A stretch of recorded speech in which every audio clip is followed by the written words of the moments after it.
Lia Beltrami, founding member, and a very critical partner for this journey of lead integrity.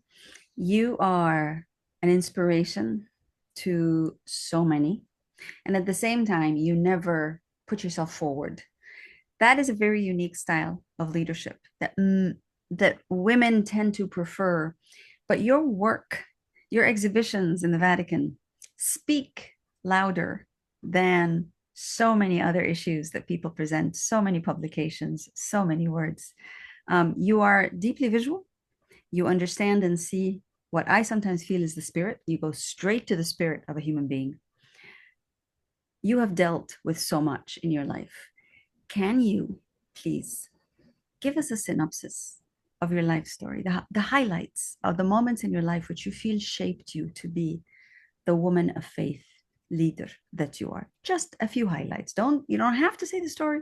Just share a few things that really impacted you in your life and perhaps continue to till today. Thank you very much, Asa. I feel so proud to be with you in this experience of lead integrity, especially nowadays. We need lead integrity more than ever in this moment, because if we are with the world where we are, it's for lacking of integrity and lacking of true leadership, and most of all, lacking of competence. So the three things are what we need in the world. So I feel very proud. And I love this question because I love to go back in my life. I always love to watch the future, to be in the future, and to take from the roots. I like so much to think as an eagle, that the eagle flies very high, but with the eyes very connected with the ground. And so the highlight moments, first of all, is my family, my parents. My parents always they found in traveling the way to meet people, to meet faces, not traveling never as tourists. So the first crossing of the desert of Sahara, it was 1973, I was 6 years old. And in crossing the desert of Sahara with a doctor, bringing a little, some medical stuff to some Tuareg tribes in the middle of the desert, or sharing with kids, I mean, this really shaped my life, making me understanding that there is always something to discover in the other. Always a gift to receive. When you are in the desert, they give you a gift, like they give you this, and you take it with two hands, like being so happy and proud of the gift. So meeting and listening to the other is always making so big. So that was the really first moment. Then I got married very young with Alberto. I was 20, and it's almost 37. It's 37 years ago. And Alberto is an artist bringing music, and through music and rhythm, he in some ways completed my life so visual. So we have the visual and the sound, the images and the rhythm of life. And then in 1993, I was in Africa for making a documentary. First, I studied at the New York Film Academy, and there I understood that the cinema industry was not for me. So I left, I came back to Italy, I started making documentaries. And in 1993, I was in Ethiopia for a documentary. I was under a sycamore tree, and I felt a big, big light and inside, and I started crying so much. I felt God touching me. And touching me like that, he told me, I need you to work with your gifts of storytelling to bring the hope to the world. So I understood that was the first thing, and it was so big. It changed my life and Alberto's life, and we thought to go and live in Africa like that. But then when we were questioning ourselves, is it this that God asked us? We saw the world so getting through such divisions and conflict, and So I understood that bringing together people of different religions, filmmakers of different religions, was exactly the mission that God asked. So about 30 years ago, 29 years ago, I started with Alberto and other people the film festival called Religion Today Film Festival. With this, we had, first of all, to offer a platform to the filmmakers and that they could not find a way where to screen their films, especially in festivals, because a film on religion, on faith, on searching God was not always welcome. And then through a laboratory of coexistence, bringing together the filmmakers to listen to each other, to exchange, to live an experience. So we kept bringing in maybe a beautiful medieval convent around in Italy. We used to bring filmmakers from Syria and from Israel, from Iran, and from Ireland and Great Britain. I mean, all these places where we felt they needed to meet each other. And it was a very strong experience. Then now the festival is in the hand of a group of amazing young people, and they are taking on and with quite good strength the project. And then I keep making documentaries. Then I started to collaborate with the Vatican for the festival in one side, but from the other side, to create videos and exhibitions. In 2015, I directed the artistic direction of the Vatican Pavilion at Milano Expo. So it was a big challenge. A lot of people went in, more than 1 million people, and so it was a chance. Mm. Along the path for 5 years, I was a minister for solidarity and coexistence in my region. So I had to take care of immigration and international cooperation and women issues. So this created something new for me to understand and go deep. From that experience, I thought it was good to found a group, Women of Faith for Peace, finding women leaders in different religions, especially in the Holy Land, that being together and becoming sisters and more than sisters could create a change. And then I went on and making films, documentaries, photographic exhibitions, and organizing events. But not events where to talk, but events real, authentic. Authenticity, maybe, is the main word I'm on in this time. Hmm. You mentioned, I think one of the things we're all struggling with is even those who may appear completely fake will talk about authenticity, will pretend to be authentic. Even those who say lies pretend to speak truth or claim they speak truth. Even those who are deeply arrogant speak about humility. Um, Even those who bully uh, speak in terms of consulting.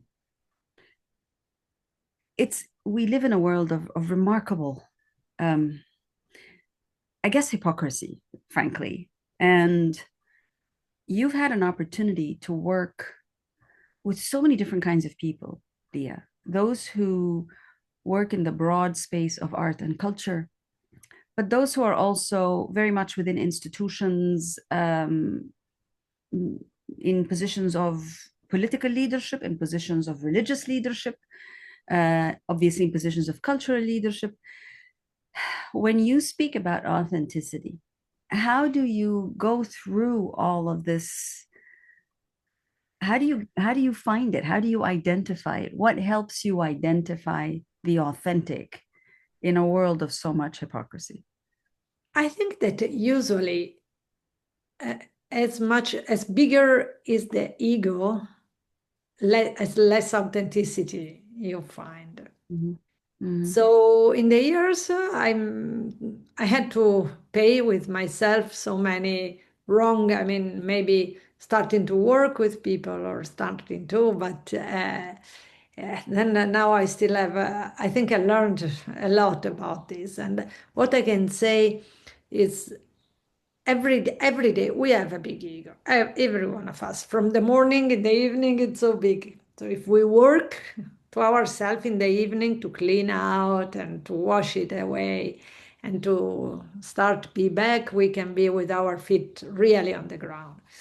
But we meet people that they don't want to start this path, so it's really difficult, both in politics, in institutions, and sometimes it's interesting to try to provoke a sparkle even in people. But when the ego is so big, it's difficult to be touched. It's very difficult. But I also believe in humanity, so I believe that a change can happen. And I found that a lot of people, especially the people that works and not talks so much, are more authentic people. People who with true passion. When you see a true passion for humanity, for even it's making the bread. There is an association here in my region where they make the bread with ancient grains. There is so much passion in making the bread that for me they are so big how they make the bread. I don't drink wine, but I went to a winery place near here and I saw an 84 years old man turning each bottle of champagne one quarter every morning. And he helps the family like this. There was so much passion in this turning this bottle. And I said, my God, this champagne will come out, will have something completely different. But then I met that a lot of people may be suffering, coming from a difficult situation, coming from a background. If they don't want to come out like imposing themselves, but they should choose the true path, they can share the best authenticity because they are suffering or they suffer, they know what is suffering, and they don't want to impose to the other or they don't project to the other. Sometimes I found people that really believes, I say in humanity, not going to the religious, but I mean even believing in God. Uh, in politics, it's very rare, but it may happen. Mm. And when it happens, it's huge. It's something. It's very rare because usually the world of politics is the center for power and for egos and for fake. But when you find just a person that is a true believer, oh my God, so many things can be done through this position. You were such a person yourself. You served as minister for your region, and that is a political position. Yeah, yeah. But at the same time, clearly it did not go to your head. It did not make you, it didn't inflate your ego in ways that could easily have happened. Um, what helped you? What helped you not grow an ego when you had this very important position and you were doing so much?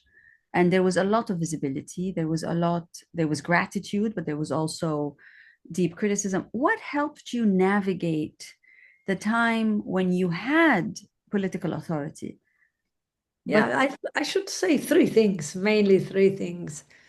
So the first is prayer, praying and not celebrate, just deep prayer and meditation and inside prayer. It puts you always in the right position. Secondly, there is my family, husband and daughters, and it also my mother was like this, and my brother. They make fun of me, and this keeps you in grounded? the right place. So always make fun in the family is wonderful. And third is Mario. Mario is a disabled man that came in our family 20 years ago. Hmm. And when he came, he couldn't speak, just sit down and do it like this the whole day. And it was very hard, very tough at the beginning. But then miracles started happening, and he learned how to speak, and he takes care. So Mario waits for me every day, or when I go out traveling, when I come, he put down and wait. I prayed for you, and he wants to shake my hand. So taking care of him and then cutting his nails, cleaning a wound, or doing like this always keeps you so on the ground, but so in the sky. So immediately being with him makes me understanding that heaven is here on the earth, and it's in these situations. And so that's, I think it's the most, it was nice last day. A few days ago, I had to go to the hospital with my father. We had 10 hours waiting in the emergency. Uh, and it was a chaos. It was really collapsed, the system. And there were so many people. Everyone was so frustrated. And, I tried to say a nice word here and there. But then there was a man from Albania, and he recognized me and said, "Oh, 15 years ago, I wanted to thank you," he said. And say, "Why? Why? It's good to, it's very rare to listen to the thing, but why?" Because 15 years ago, when we arrived as immigrants, you organized some tours in the mountains, explaining us what are the mountains, because our region is a mountain region. In this, I understood that I needed to be rooted in the mountains in order to be not just an immigrant for life. So my kids are the first from Balkan that they are becoming skiing teachers the next year. And I became the regional champion of running in mountains. So you gave the mountains to us. And I was so happy for this. And then he said, "But listen, why are you waiting? Yes, I saw you 7 hours ago, and you are still waiting here in queuing." And I said, "Yeah, because there are a lot of people and they don't call, and even a 90 years old man doesn't. But you could go and say who you are and have your line." And I was shocked, and I said, "Oh, how can you think this?" I Mhm. mean, and so I thought, okay, maybe the example that is given every day is of cutting the lines and Privilege, exercising privilege because of your position. And you've never done that. I know that for a fact. And this is a very good example of how you wouldn't do that. And you see, so there is of course prayer, there is being grounded through the family, keeping you true to your, roots. And then there is the care and nurture of those who depend on you and yet at the same time help save you in some ways. Yes. But there's something perhaps also in addition to that, Leah, because I think there is the determination not to exercise privilege. You you have to choose. You Yes, have to choose yes. this. Yes. And I think being mindful that you have power or authority or whatever it is that grants you privilege, but you will not use it at the expense of others. That consciousness, that mindfulness, whatever, that sensibility, all of the above, that is also a very deliberate choice that you make, and maybe a handful of other people around the world make. Um, you have the opportunity. You can, but you will not do so because it does harm to others. And so it's that age old principle that every single faith tradition, from the indigenous all the way to the latest religion we know and have, um, do no harm. That principle of do no harm. I think that's a very, very significant way of thinking and being. And there are people who believe that if you have a sense of entitlement, they have such a strong sense of entitlement. And that principle, that measure, do no harm, doesn't seem to exist, or perhaps is selectively exercised, if it's exercised at all. But you see, you don't even think about it. You are actually, you're living according to that principle, but you're not. Try, at least try to, Oh, because yes, yes, yes. sometimes when you walk, some hands are under your feet, but it's important to try not to press them. I like And that. Can you elaborate that? When sometimes when you walk, there are hands under your feet. What do you mean by that? I mean that we have to try and to decide every day when you wake up, you say, which kind of life I'm going to live today. So, okay, try to be honest. I try not to lie. I try not to harm someone. I mean, I try to spread love. Maybe in this so hard time, I try to spread love. It not always, because for example, there is a person that may not understand you and may suffer from your choices. And it happens because sometimes are strong choices, like you have, let's say, a film team, and you know that doing some things with this film can be very popular and it could be good, but then you decide not to sell yourself and the film to bad things. So maybe some people around you could suffer because they feel deprived. Maybe they will understand in the future. So also accepting this, accepting that your choices may cause some pain to other people is also it's part of love. Love, I like to see love not to just pink and sparkling. Love, to love means to have blood on your hands. Wow. Love is bleeding.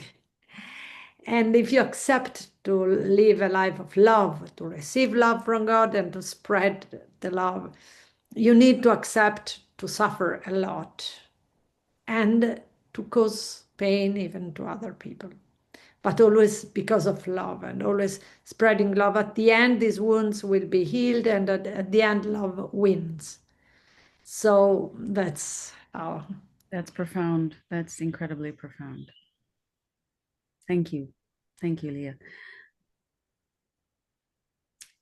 Two last questions. No, One, listen, it's going this fluent so well. I would stay with you even longer. I said I cannot sit down, and usually it happens. Everybody knows that during the meetings you see my video going away because I need to stand up, go out, put some water in the flowers. I mean, it's part of me, this.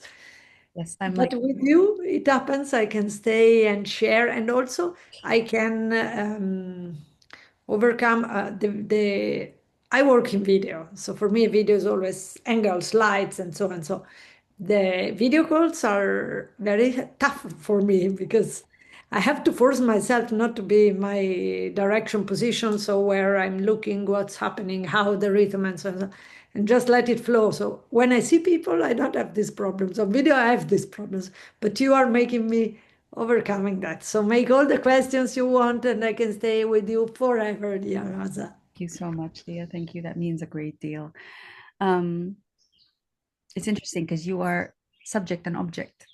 And I think you prefer when you are able to direct and to manage and rather than being the object of the conversation. And yet when we discuss love and spirit and one forgets where one is as object or subject. One is simply one is. And I think that you personify that so beautifully. Um, Leo, you've worked with so many different popes under in the Vatican. I think I don't know anyone else. I don't have the great privilege of knowing anyone else who actually hosts um, massive exhibitions in St. Paul's Square that are opened and blessed by the presiding pope. It's almost like fairy tale-ish to think about that. And yet for you it seems so much just one of the things that you do, which is to bring that square alive in a different way, um, through different people's lived realities, which you manifest. It's such it's such a blessing. It's something that you provide to all the world, which is through the stories of others. It's never you as a centerpiece, but it's the work of the people you have managed to gather and to serve, and you bring them to the believers in that space, that very, very sacred, important space for so many people. Having worked with so many different, here's an institution that is the largest religious institution in the world, that has the largest ownership of resources, but also of people's hearts, that determines so much for so many believers. And here's different leaders that you have seen. You are the contemporary of many popes. You've worked in their institution under many different. What would you say? In other words, what makes you believe in this institution and serve these different popes, leaders? What is it that, what does it mean to you, Lia, as a Catholic woman of faith? What does it mean to serve that space, these individuals, this institution? First of all, it was Jesus' life. Jesus in the Gospel of St. John, that my gospel, not only my one. Yes, yes, understood. Uh, After the resurrection, the first person he calls and he meets, it's Mary Magdalene, a Mm, sinner, and the one who loved more. So he met the one who really loved, mm, and he who really felt healed and loved by Jesus. And he didn't just say, "Oh, hey Mary, how are you?" and so and so. He said two very important things to Mary. First, said, uh, "Hurry up, go and tell my disciples, go and tell the man. I'm waiting for them in Galilee. Go, announce I'm resurrected. Go, do it quick." So for me, doing this, it's a call. Go and do and say to the man that it's Jesus is in Galilee. I mean, it's here. Don't sleep. Don't be afraid. Don't be worried. Don't be patriarchal. We don't need this. Go and do. And the other very important thing that Jesus says to Mary is in Latin, noli me tangere, which is don't keep me. mm, Let go, mm, let go, let go. I need to go to the Father and come back. I need to go. I'm a spirit. I'm body and spirit, but let go. So this is a tendency of women that we try to keep things too long. And why I choose these two things? Because this is the message of Jesus to the woman Mary Magdalene as soon as he resurrected. So one is the mission, and the other one is a mission on ourselves, our path to let go every day. Because as women, and especially strong women, we try to keep inside. So this letting go every day, deciding to let go, to let you see the waves behind me. I love these waves because it's my daily meditation to let go this person I can't forgive, this event I can't. So let go. And I come to the institutions. So bringing this to work on myself and do my mission, uh, I had the privilege to meet four popes and aspetta, Giovanni Paolo II, Giovanni Paolo I, Giovanni Paolo II, Benedetto Francesco. Now we are at the fifth. One was very short, but he was a pope from the Dolomites, so from my region. And even if it was only for 33 days, I'm very proud of him. And he's a saint taking care of us in the mountains all the time. So with them personally, I always found people that believes, men of faith. mm, mm, And this is extraordinary because when you are in a power position, it doesn't mean because you are a priest, a cardinal, that you have faith. No. mm, Maybe be there, or you could have been, forgetting the faith or not deciding. So this is the most important. This is what allows me to bypass or to let go all the bad things I hear every time mm, because there are so many. The institution, the machine is so big and so patriarchal, so big and patriarchal. mm, mm, But having this contact with people of faith at the top, if the leader, if the father has faith, the whole family can feel much better. And in order to create a change, all the five are trying to create a change or used to create a change. You cannot, more than creating change on this, take on with transformation. mm. The church needs to be transformed now, yesterday, the week before yesterday. So, like, maybe it's not so much on the news, but when I read that 2 weeks ago, Pope Leo invited a woman, a sister, to be the preacher in the Vatican and to all the Curia Romana, Curia Vatican Curia, it was very good. I said, oh my God, that's a transformation. Yes.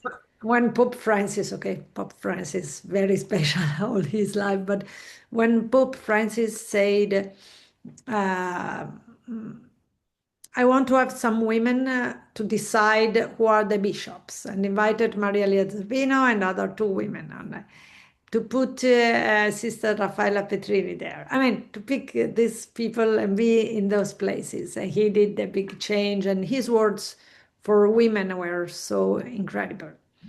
Or it was a meeting I had with John Paul II, more meetings, and it was many years ago, about almost 28 years ago.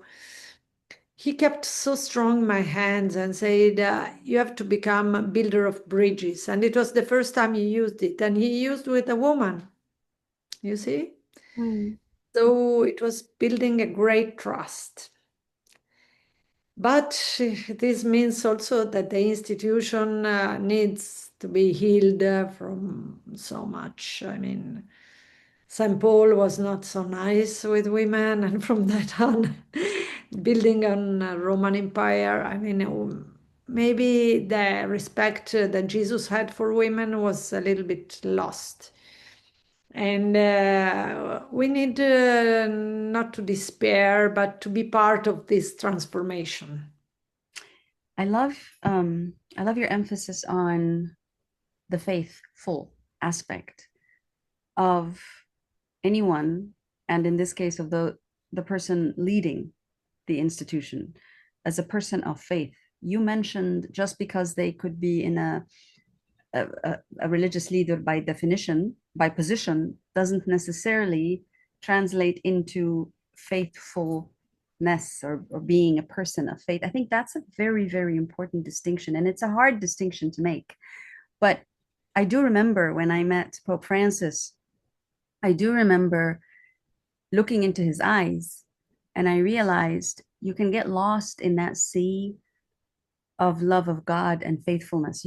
That's faith. And faith is loving God. And you can actually, the intensity of it in his eyes was such that I literally felt I was merging into an ocean of God's love just through the man's eyes. I almost forgot what he said because I was there in the eyes and in that ocean of love. And I think that faithfulness is something that is very hard to hold, to it's not tangible. It is like the waves behind you, something remarkably powerful, pervasive, but you can't hold it and you can't even define it, and words do not capture it. Um, but I think it's such an important distinction we make about the people who may or may not even be religious leaders, people in positions, different positions of authority, who have this faith and who are not afraid to show it, who are not afraid to be vulnerable by letting you see the faith in their eyes. And you can lie a lot about your appearance, through the words. Everyone can lie. Everyone can present an alternative image, but one's eyes never lie. And I think that's one of the things that my grandmother taught me as a child. She says, just look at the eyes, even though we're told not to. You don't stare at people, especially not women, not girls. But she said, just look, just feel their eyes. And that is exactly what I think we do, those of us who are seekers of God's love and truth and mercy and whatever.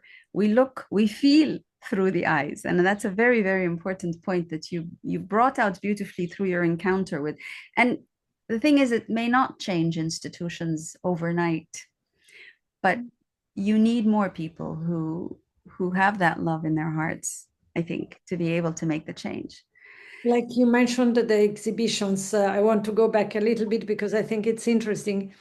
Like the exhibition we have done in 2021, Pope Francis should have gone to COP in Glasgow, and he said, that's maybe too much talk. I want that my messages be given by this exhibition that I organized in St. Peter's Square. And there were 40 images done by a very young Bangladeshi Muslim photographer reading the Laudato Si letter of Pope Francis and interpreting through photography. So he said, my message to the COP is this exhibition.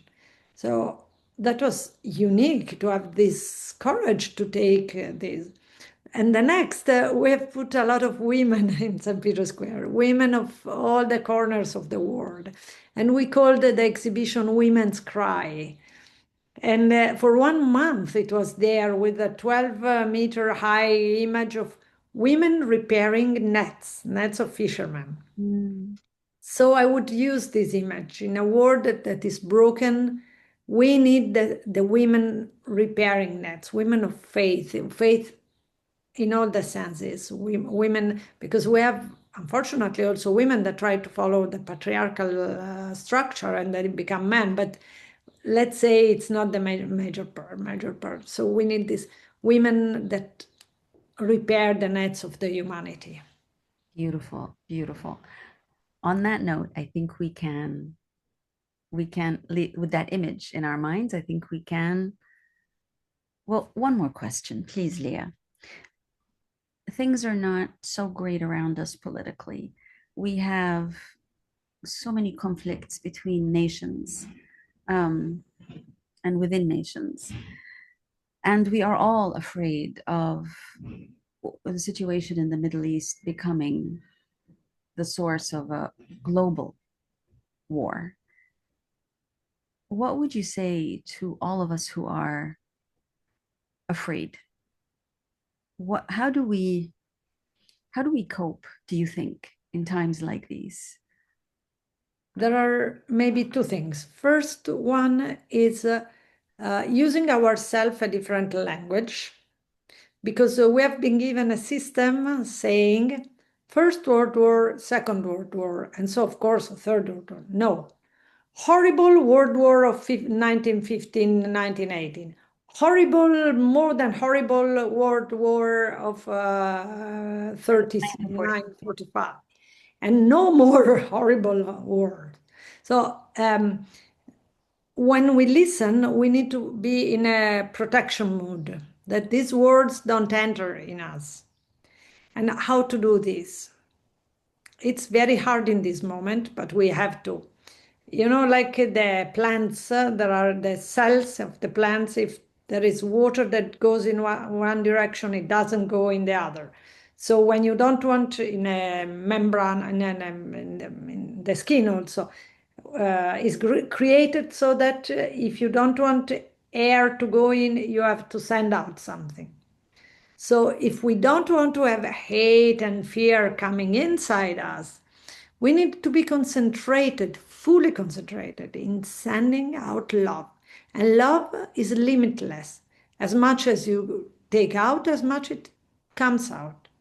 It's not a source that finish. So be concentrated in spreading love. And in which ways? Saying hello to the people around you when you go in the walk, and then especially when I meet American tourists in Italy or on a train, it's terrible. They don't watch, they don't share, they don't smile, not all of them. But they are trained that to fear the other. No, say hello. Say, do you need something? Say, how are you? And then if you are working in a coffee, make the coffee with love. If you are a doctor, speak to your patient first of all with love. It's sacred what you're doing. Everything that you are doing is sacred. So do it with love. And as much as you share the love and spread the love and compassion around you, It comes back again. hate that and hate can doesn't find a way to come inside you, or fear doesn't come a way to find you. Mm, beautiful. Lia Beltrami, it is an absolute honor, privilege, blessing to have you as a partner in Lead Integrity. You honor all of us deeply. We often think that it's only big names and titles that we should listen to. And people like you have the big names and titles, have the most amazing achievements. And yet you are one of us. You walk amongst us. You have the journey with us. You hold our hand. And I think that's the true beauty of the spirit of faith. It is that it doesn't matter what positions we are in. What matters, as you said, is that we do every single thing with love. And it's love for others because it is also love of the spirit of the divine within us. And I want to thank you for everything you do and especially for who you are. I hope that people listening to this will also be as inspired and feel as loved when they listen to you, as I certainly do. And I do hope that we can continue the path of walking in love to everyone around us. Heaven knows this is the time we need it most. So let's learn. Let's learn from your example. Let's learn by walking alongside you. Thank you for the privilege of this conversation. And may God bless you many times over. And we will continue our journey together. Thank you so much to all our listeners for this.